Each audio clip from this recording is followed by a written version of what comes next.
Capítulo 3. La locura que llegó del mar. Si los cielos quisieran concederme alguna vez un favor, pediría que borrasen para siempre las consecuencias que derivaron de aquella ocasión en que, de forma casual, fijé la mirada en un trozo suelto de papel que había sido usado para cubrir un estante. Era difícil que hubiera tropezado en mi rutina cotidiana con algo así, ya que no era sino un viejo ejemplar de un periódico australiano, el Sydney Bulletin, del 18 de abril de 1925.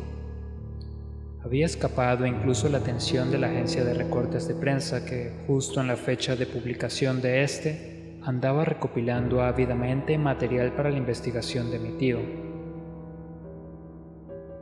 Hacía tiempo que yo había abandonado mis pesquisas acerca de lo que el profesor Angwell había llamado el culto de Cthulhu, y me encontraba visitando a un amigo que tenía en Paterson, New Jersey, hombre culto que ostentaba el cargo de conservador del museo local, además de ser un mineralogista de renombre.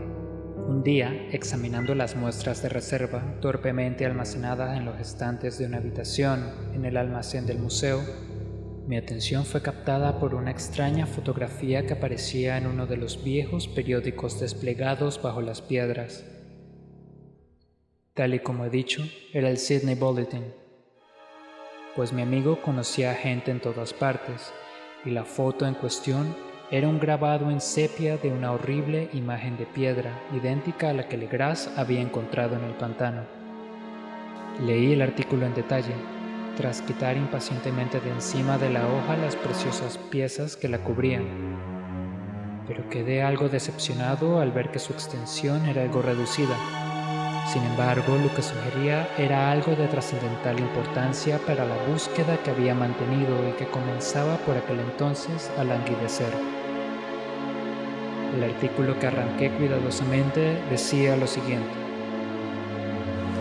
misterioso barco abandonado hallado en alta mar, llegada a remolque del Vigilant de un yate neozelandés armado y desaparejado, un superviviente y un muerto hallados a bordo, desesperada lucha y muertes en alta mar.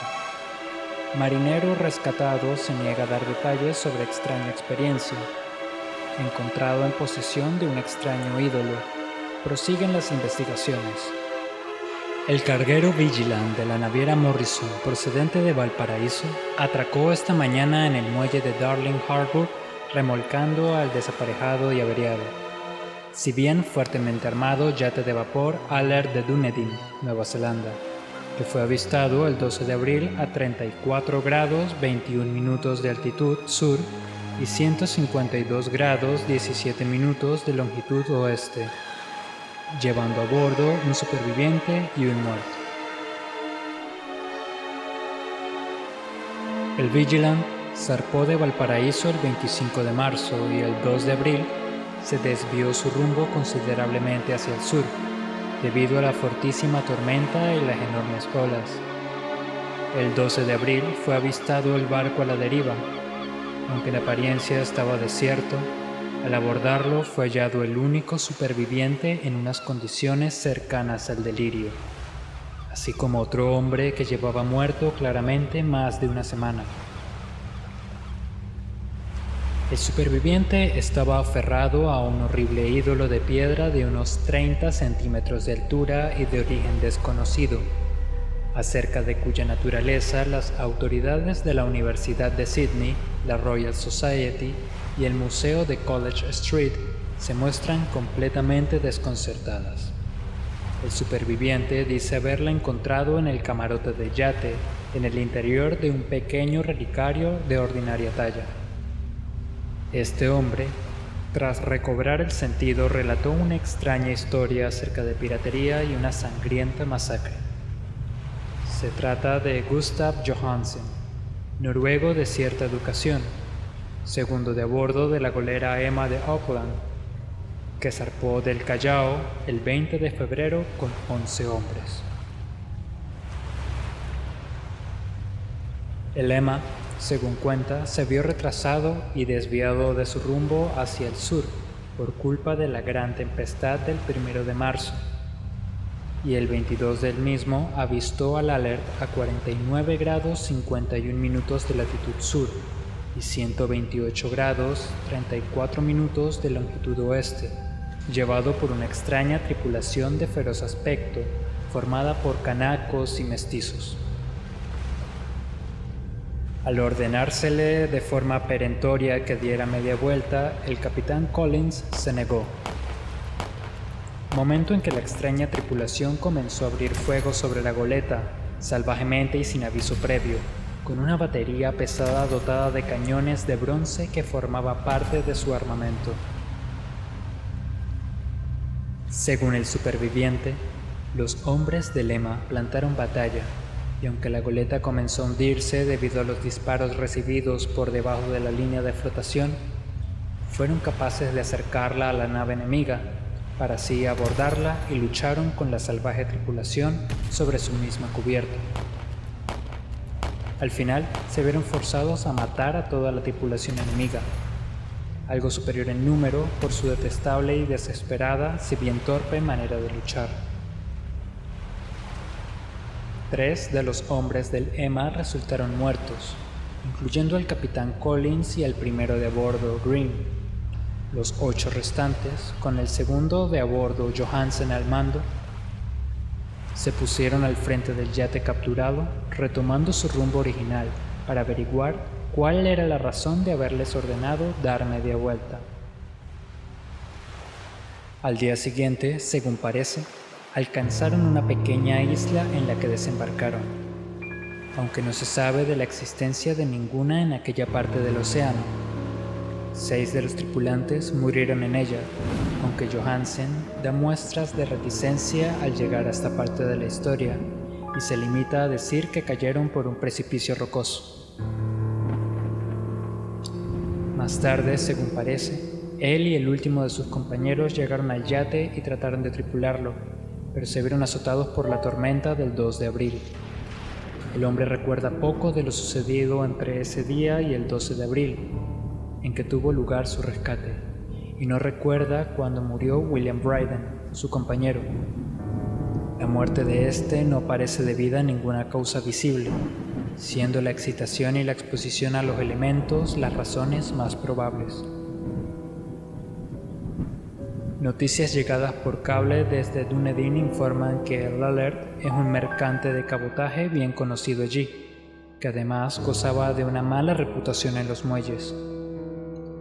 Era propiedad de un curioso grupo de mestizos cuyos frecuentes encuentros y salidas nocturnas en dirección a los bosques atraían bastante la atención.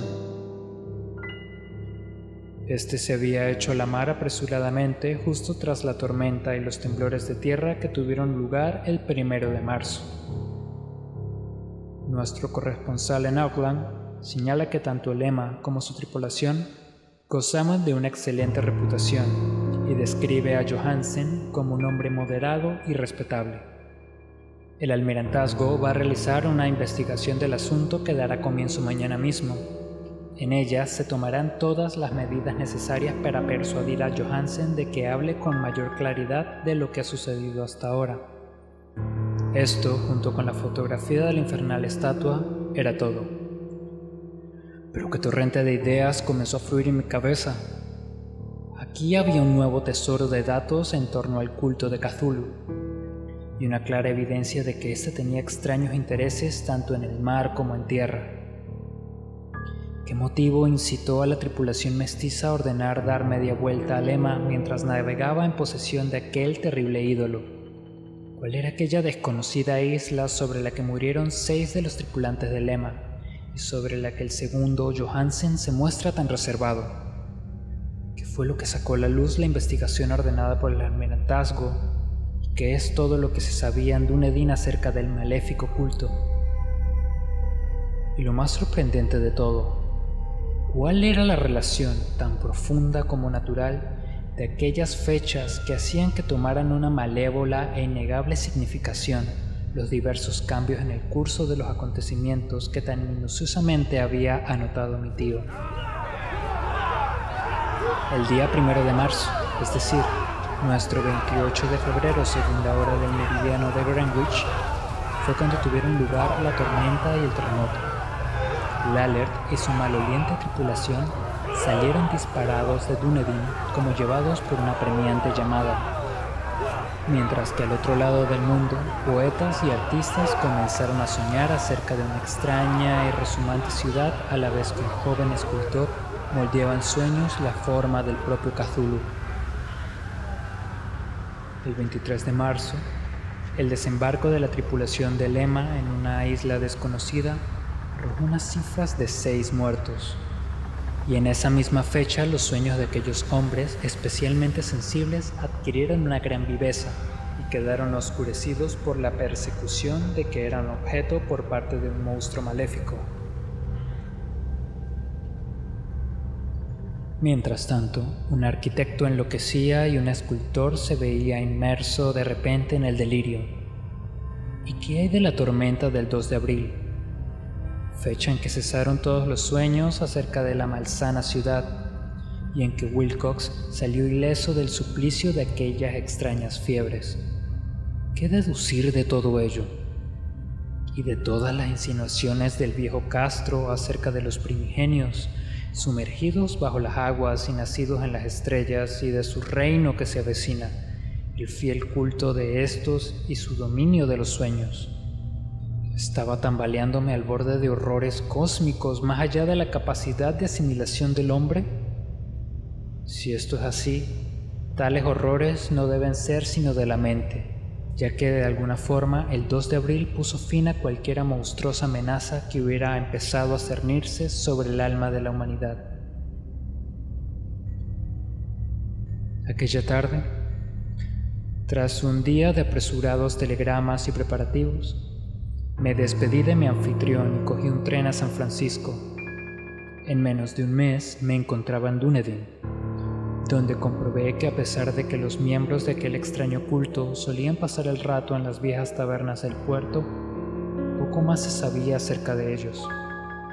Los chismes que escuché en los muelles no merecen mención especial, aunque corría cierto rumor acerca de un viaje que estos mestizos habían realizado al interior, durante el cual se pudo apreciar en las lejanas colinas un apagado tamborileo y un resplandor rojizo. En Auckland averigüé que tras un superficial interrogatorio en Sydney, que no dio resultado alguno, Johansen había regresado con su rubia cabellera de color blanco, y que después había vendido su casita en West Street y marchado en barco con su mujer a su antigua residencia en Oslo. De aquella pavorosa experiencia no contó a sus amigos nada más que a los oficiales del almirantazgo, y todo lo que estos pudieron hacer fue darme su dirección en Oslo. Después de aquello me fui a Sydney, donde hablé sin obtener nada nuevo con marinos y magistrados del vicealmirantazgo. Pude ver el Alert, que había sido vendido para su uso comercial en Circular Quay en Sydney Cove, pero tampoco logré sacar nada a su reservada tripulación. La figura acurrucada con cabeza de cefalópodo, alas escamosas y el pedestal cubierto de jeroglíficos se conservaba en el museo de Hyde Park. Durante un tiempo la estuve estudiando, encontrando en ella la misma exquisita y siniestra hechura, el mismo misterio y antigüedad, y el mismo material desconocido propios de la versión, un tanto más reducida de Legras. Según me dijo el conservador del museo, los geólogos habían encontrado en ella un monstruoso enigma, ya que llegaron a jurar que en el mundo no había una roca como esa. Fue entonces cuando pensé con un escalofrío en lo que el viejo Castro le había dicho a Legras acerca de los primigenios. Ellos vinieron de las estrellas y trajeron sus imágenes consigo. Estremecido por una confusión mental como nunca antes había conocido, decidí visitar al segundo Johansen en Oslo. Embarqué con destino a Londres, donde cogí otro barco en dirección a la capital de Noruega. Y en un día de otoño desembarqué en los muelles bien cuidados que había a la sombra del Egerbert. La casa de Johansen, como pude descubrir, estaba estaba situada en la vieja ciudad del rey Harald Hardrada, quien conservó el nombre de Oslo en los siglos que la capital estuvo disfrazada como cristiana. Hice el breve recorrido en taxi y con el corazón palpitante llamé a la puerta de un pulcro y antiguo edificio con fachada de estuco. Una mujer de gesto triste y vestida de negro fue quien respondió.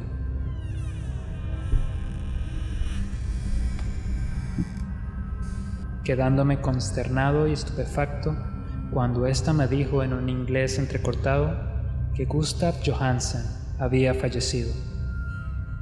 No vivió mucho más allá de su regreso, dijo su viuda, ya que los extraños sucesos de 1925 en alta mar le habían debilitado.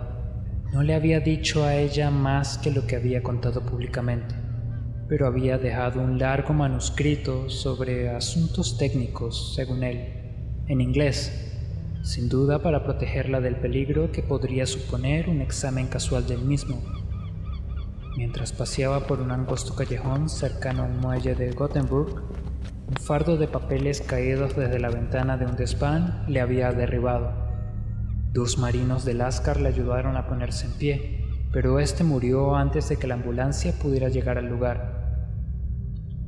Los médicos no encontraron una causa para la muerte, dictaminando que se debía a algún problema del corazón y a su débil constitución. En aquel momento comencé a sentir un terror royéndome las entrañas que ya nunca me abandonará hasta el día en que yo muera también, ya sea accidentalmente o de cualquier otra forma.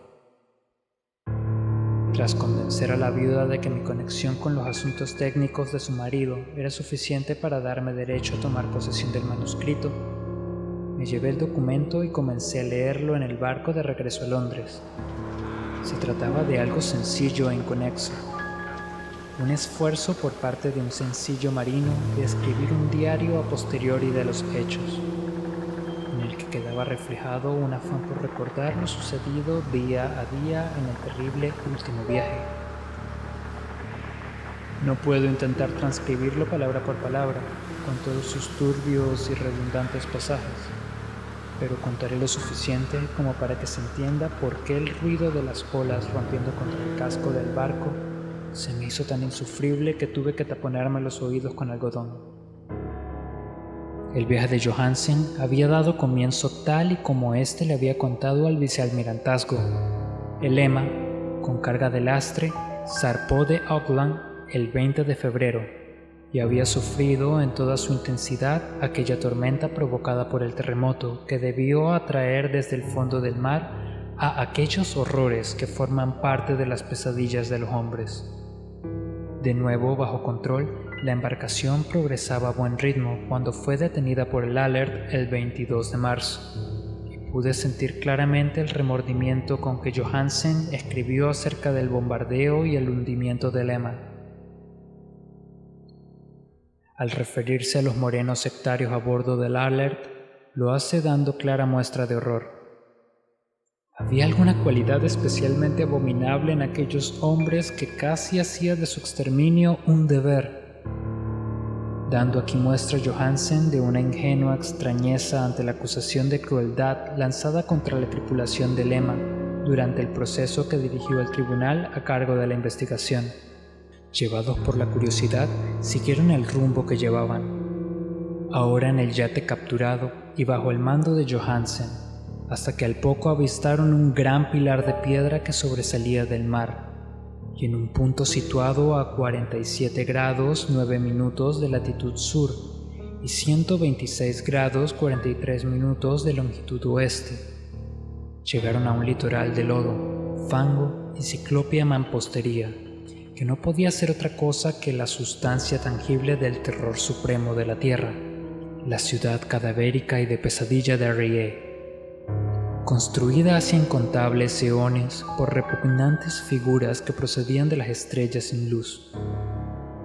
Allí yacía el gran Cthulhu y sus hordas, ocultos bajo bóvedas cubiertas de fango verdoso, enviando de nuevo, tras incalculables ciclos temporales, aquellos pensamientos que extendían el miedo por los sueños de los más sensibles, a la vez que premiaban a sus fieles a lanzarse en pos de un peregrinaje por su liberación y la restauración de su imperio en la tierra. Johansen no sospechaba nada de esto, pero bien sabe Dios que ya vio suficiente. Supongo que lo que realmente llegó a emerger de las aguas no era más que una cima, una horrible ciudadela coronada por el monolito bajo el que el gran Cthulhu estaba enterrado. Cada vez que pienso en cuánto debe estar gestándose allá abajo, casi me entran ganas de poner fin a mi existencia de inmediato.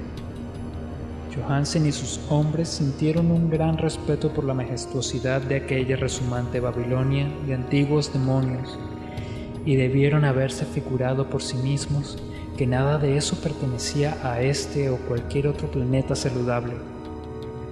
El asombro ante el increíble tamaño de los verdosos bloques de piedra, la vertiginosa altura del gran monolito esculpido y la desconcertante identidad de las colosales estatuas y bajorrelieves con la extraña imagen encontrada en el relicario a bordo del Aller quedaba claramente plasmado en cada línea de la aterrada descripción de Johansen. Sin tener idea de lo que era el futurismo, Johansen consiguió alcanzar algo muy parecido a este con su forma de hablar de la ciudad, ya que, en lugar de describir una estructura o edificios definidos, se explayaba solo en dar impresiones generales acerca de los enormes ángulos y las superficies de piedra, superficies demasiado enormes para pertenecer a nada normal o propio de la Tierra, e impias por sus horribles imágenes y jeroglíficos. Menciono el comentario acerca de los ángulos porque me recuerda algo que Wilcox me había comentado con respecto a sus terribles sueños. Wilcox dijo que la geometría de aquel lugar onírico que vio era normal, no euclidiana y asquerosamente impregnada de sensaciones de otras esferas y dimensiones distintas a la nuestra. Ahora era un sencillo marino el que le tenía la misma sensación al contemplar la terrible realidad. Johansen y sus hombres desembarcaron en la empinada orilla, cubierta de lodo de aquella monstruosa acrópolis, y treparon por titánicos bloques resumantes que no parecían en absoluto escalera humana alguna. El mismo sol del cielo parecía desvirtuado cuando era contemplado a través del efluvio polarizador que brotaba de aquella perversión empapada de agua de mar. Y una retorcida amenaza o incertidumbre acechaba lascivamente en aquellos ángulos disparatadamente esquivos de roca labrada, en los que una segunda mirada mostraba una superficie cóncava allá donde antes se había visto una convexa. Algo semejante al miedo ya se había apoderado de los exploradores antes de que pudieran ver nada distinto de la roca, el lodo o las abundantes algas marinas. Cada uno de ellos hubiera huido de no haber temido el desprecio de los otros, y sin entusiasmo siguieron buscando inútilmente, como pudo comprobarse, algún recuerdo que poder llevarse del lugar. Fue Rodríguez, el portugués, el primero en alcanzar la base del monolito, diciendo a gritos lo que allí había encontrado. Los demás le siguieron y miraron con curiosidad a la inmensa puerta esculpida con el ya familiar bajorrelieve, a la vez con forma de cefalópodo y de dragón. Esta era, según palabras de Johansen, como una enorme puerta de granero.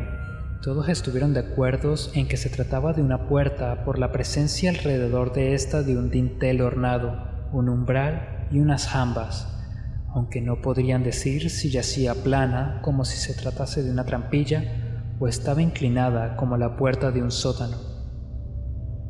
Como Wilcox hubiera dicho, toda la geometría del lugar era incorrecta.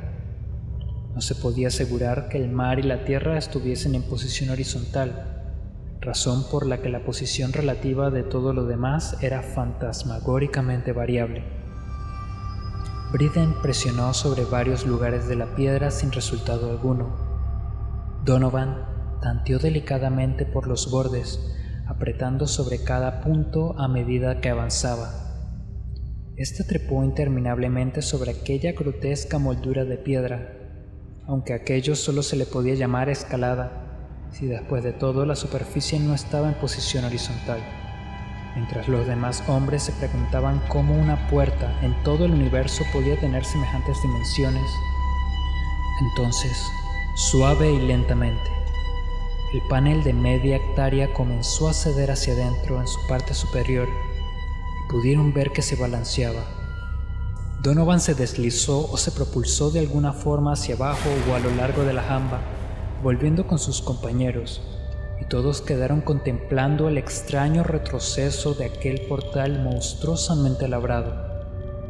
En aquella fantasía de distorsión prismática, la puerta se deslizaba anómalamente en sentido diagonal, de modo que todas las leyes de la materia y la perspectiva parecían trastornadas. La abertura que quedó estaba negra de una oscuridad casi palpable. Sin embargo, aquella oscuridad tenía una calidad positiva, ya que ocultaba parte de la muralla interior que, de lo contrario, se habría puesto al descubierto. Como si de humo se tratase, esta oscuridad surgió de su confinamiento de infinitos siglos, eclipsando visiblemente el sol a medida que escapaba, agitando sus membranosas alas hacia un encogido y contrahecho cielo. El olor que emergía de las recién abiertas profundidades resultaba insoportable. Al poco rato, Hopkins, que tenía un oído muy fino, dijo que creía haber oído un asqueroso chapoteo allá abajo. Todos escucharon con atención, y aún seguían haciéndolo cuando aquello apareció rezumante en medio del estrépito, y a tientas coló su gelatinosa inmensidad verde a través de la negra puerta, en pos del infecto aire de aquella fétida ciudad de locura. La letra del pobre Johansen estuvo a punto de faltar cuando escribía esto. Creía que de los 6 hombres que jamás alcanzaron el barco, 2 habían muerto de puro terror en ese maldito instante. Aquel ser no podía ser descrito. No hay palabras para expresar semejantes abismos de inmemorial y delirante locura, tan abominables contradicciones de toda la materia, la fuerza y el orden cósmico. Una montaña que caminaba y se tambaleaba. Dios del cielo, qué prodigioso que a través de la tierra enloquezca un gran arquitecto y delire de fiebre el pobre Wilcox en ese preciso instante telepático. El ser representado en los ídolos, aquel engendro verde y mucilaginoso, llegado de las estrellas, había despertado para reclamar lo que era suyo. Las estrellas estaban de nuevo en posición, y lo que un culto milenario había fracasado en conseguir por medio de preparativos, lo había logrado un grupo de despavoridos marinos por mero accidente. Tras millones de años, el gran Cthulhu se alzaba de nuevo, ávido de placeres. 3 de los hombres fueron apresados por las macilentas garras de la criatura antes de que nadie pudiera siquiera darse vuelta. Que Dios les conceda el descanso, si es que el descanso existe en el universo. Estos fueron Donovan, Guerrera y Armstrong. Los otros 3 marineros se lanzaron a una frenética carrera hacia el bote sobre interminables panorámicas de piedra encostrada de musgosidad verde, en la que Parker resbaló y, según jura Johansen, fue tragado por uno de los ángulos de la mampostería que no debería estar allí. Un ángulo que era agudo, pero se comportaba como si fuera obtuso. Así, solo Briden y Johansen consiguieron alcanzar el bote y remar desesperadamente hacia el Alert, mientras la descomunal monstruosidad se deslizaba sobre las rocas fangosas y vacilaba entre tropiezos al llegar al borde de las aguas. A pesar de no haber quedado nadie a bordo después del desembarco, aún seguía saliendo vapor del Alert, y solo fueron precisos unos momentos de febriles prisas arriba y abajo, del timón a los motores para volver a ponerlo en marcha. Lentamente, entre los retorcidos horrores de aquella indescriptible escena, el barco comenzó a remover las mortíferas aguas, en que la mampostería de aquella playa calaveriana que no era de este mundo, el titánico ser procedente de las estrellas lanzaba espumarajos y atroces denuestos, cual Polifemo maldiciendo al barco en que huía Odiseo. Fue entonces más atrevido que el cíclope épico, cuando el gran Cthulhu se deslizó hacia las aguas, dejando un rastro de grasa y comenzó a perseguir el barco huido, levantando auténticas olas con sus brazadas de potencia cósmica.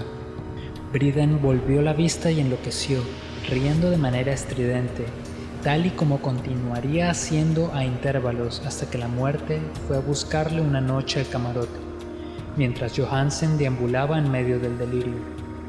Pero Johansen no se había rendido aún, consciente de que el ser seguramente adelantaría al Alert antes de que éste alcanzara la máxima velocidad.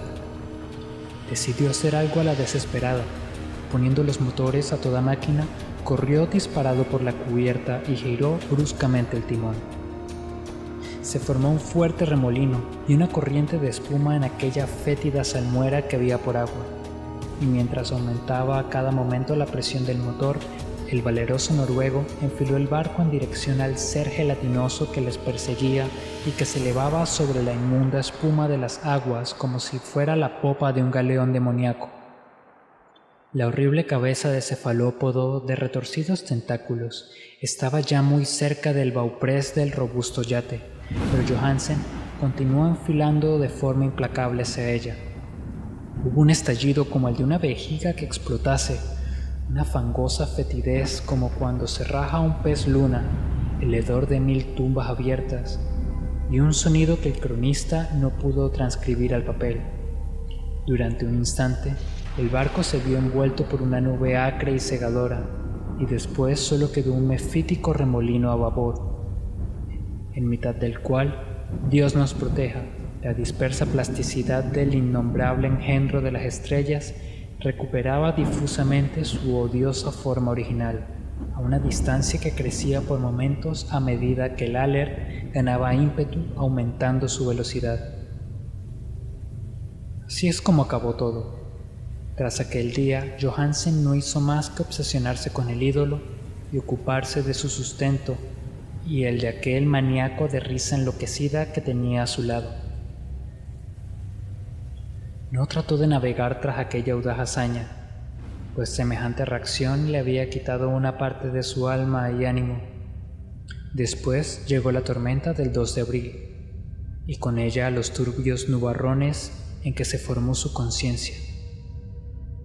Sintió un remolino espectral a través de líquidos abismos de infinidad, de vertiginosos recorridos por universos giratorios sobre la cola de un cometa, y de histéricos saltos desde el fondo de los abismos a la luna, y de la luna al fondo de los abismos.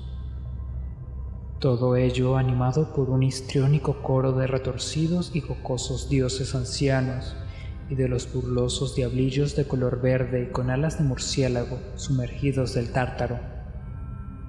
Tras aquel sueño vino el rescate, el Vigilant, el tribunal del vicealmirantazgo, las calles de Dunedin, y el largo viaje de regreso a su viejo hogar en la casa a la sombra del Ekeberg. No podía contar nada, o de lo contrario le tomarían por loco. Escribiría sobre aquello que sabía antes de que la muerte le alcanzara. Pero su mujer no debía enterarse de nada. La muerte sería un regalo de los cielos, con tal de que borrase sus recuerdos. Ese fue el documento que leí. Y ahora que he colocado en una caja de latón junto al bajorrelieve y los papeles del profesor Angwell, con estos irá también este testimonio mío, esta prueba de mi sano juicio, donde he reconstruido lo que espero que nadie vuelva jamás a reconstruir. He contemplado todo el horror que pueda contener el universo, y después de eso incluso el cielo primaveral y las flores estivales serán puro veneno para mí. Sin embargo, no creo que mi vida vaya a prolongarse mucho. Igual que se fue mi tío, igual que se fue el pobre Johansen, un día me iré yo. Sé demasiado, y el culto aún sobrevive. Cthulhu continúa también con vida, supongo, de nuevo en aquel abismo de piedra que le había protegido desde que el sol era joven. Su maldita ciudad está de nuevo sumergida, ya que el Vigilant pasó por esas aguas de nuevo tras la tormenta de abril, pero sus pastores en la tierra todavía rugen y saltan y matan alrededor de monolitos rematados por ídolos en lugares solitarios. El gran Cthulhu, sin duda, debió quedar atrapado por el hundimiento mientras estaba en el interior de su negro abismo, o de lo contrario el mundo estaría ahora gritando de miedo y furia. ¿Quién sabe lo que sucederá al final? Lo que ha emergido puede hundirse, y lo que se ha hundido puede emerger de nuevo. La mayor de las blasfemias aguarda y sueña en las profundidades, y la decadencia se abre paso entre las tambaleantes ciudades de los hombres. El día llegará. No quiero ni puedo pensarlo. Tan solo pido que si no sobrevivo a este manuscrito, mis albacias antepongan la prudencia a la audacia y puedan asegurarse de que nadie más llegue a fijar su atención en él. Fin.